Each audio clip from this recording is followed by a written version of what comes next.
Which is, okay, so this is a little bit meta, but this, I think, is the most fascinating thing about this Colorado race between Cory Gardner and Mark Udall, because Cory Gardner was a sponsor of personhood when it's come up before in Colorado. He is still a sponsor of it federally. He's running as if he thinks personhood is a terrible idea. Yep. Cory Gardner is against immigration reform. He's running against Mark Udall because Mark Udall didn't get immigration reform passed. So if Cory Gardner beats Mark Udall in Colorado today, it will be because he ran to the left of Mark Udall, criticizing Mark Udall for not being able to deliver on the stuff that Cory Gardner is opposed to. Right. That tells you that Democrats win the argument even if they lose the race. Let me just say one before we jump all over the Republicans on immigration. We're going on.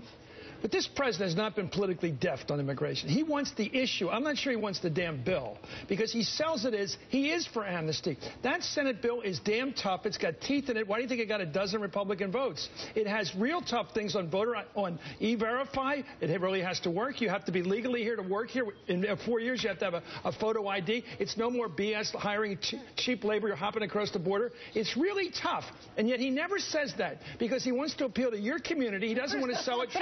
It's not true. He sells that it's tough. He got up there in the State of the Union. He basically said, we've deported more people, and we've got $20 billion coming to the border. You're changing the subject. It's not deportation. He talks about how tough. They lead with how tough it is. They put $20 billion to buy Gatling guns and put them at the border. That's not the issue. You're changing the subject. The bill doesn't talk about Gatling guns or deportation. The bill talks about no more illegal hiring. That's the magnet for people coming here. And he doesn't sell that part. He just doesn't. And he ought to stop going for the issue and start going for the bill. And your community is sick of waiting. So I would say it's time for him to get a bill and stop talking the issue. Well, I mean, first of all, the president can't pass a bill, right? He can do an executive order. He certainly championed the bill, and he's not doing it. But I think at the same time is that I don't think the American people realize how tough this bill is. Why doesn't he tell us? When he talks about E-Verify, that's every single U.S. citizen. Yes. That needs to make sure that they also have the right application. Like every other country in the world, you need a work permit to work here. But I think that a lot of libertarians are all of a sudden, they're going to go berserk when they actually find that. I think the more we start digging to it. Tough. No, but I think we have to have, but besides that, when we start talking about immigration reform, we need to have an honest conversation with the American public. We're no longer in a place where this is a luxury.